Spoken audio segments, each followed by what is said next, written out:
So we met in 2011 when we were attending a course about singing together in the United States. And we struck up a friendship, I guess you could say. Yeah.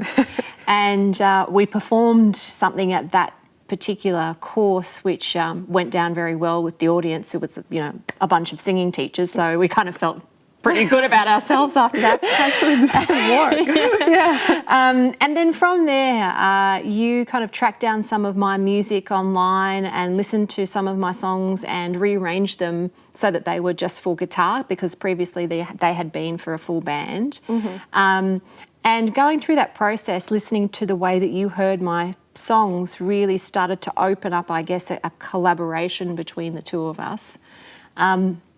And from there, we started to email ideas and record files and send them over the internet.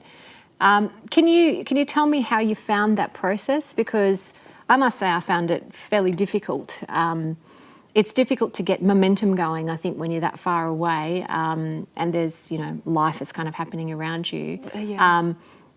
But I think we got the kind of the seeds of obviously the project that we're working on now because of that. Yeah. How did you find that whole process? I found it difficult too. Firstly, I just got interested in try things with your songs, and I was particularly interested in your voice because I think you have a warm, feature. Mm-hmm. And then it was the only way to communicate with you, so I had no choice. Yeah. You know what I mean? Yeah. And I think the time difference between Australia and Brazil presented some particular challenges because it was normally like 12 hours or something. Yeah. Brazil's behind. Yeah. So, trying to do things synchronously or at the same time was really difficult. Mm-hmm. So we tended to rely on email and, the occasional Skype. Yeah. But I think without that contact, well, nothing else would have happened. Yeah.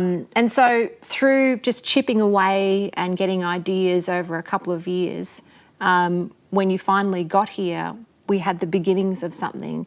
And then when we got together in the same room, it actually happened really quickly, didn't it? The whole thing. Yeah, I think that previous contact in 2011, we kind of felt like we were close in personality, maybe, and so I think it helped a lot.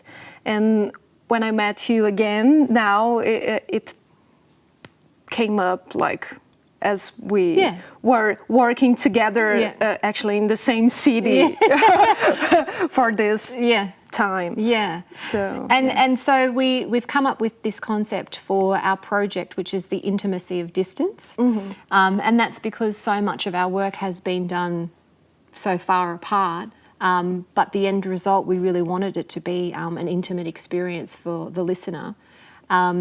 And we've even decided that for our show, which is going to happen soon, that we're going to stream that live over the internet so that we can provide people wherever they are with that experience of intimacy through distance. How have you found that kind of concept?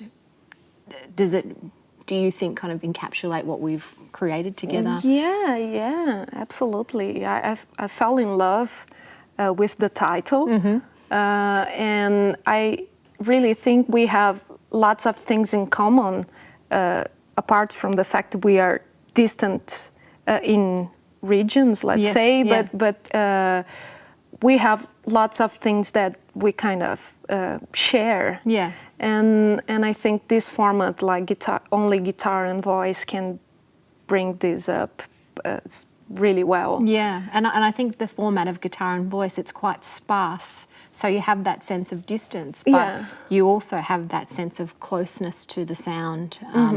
So it's kind of capturing that paradox that we're talking about when we talk about the intimacy of distance. And it has something to do with my previous work, my solo album, which was also recorded only guitar and voice. So I think I could bring a little of my world to this project. Yeah. And you also contributed with lyrics, and we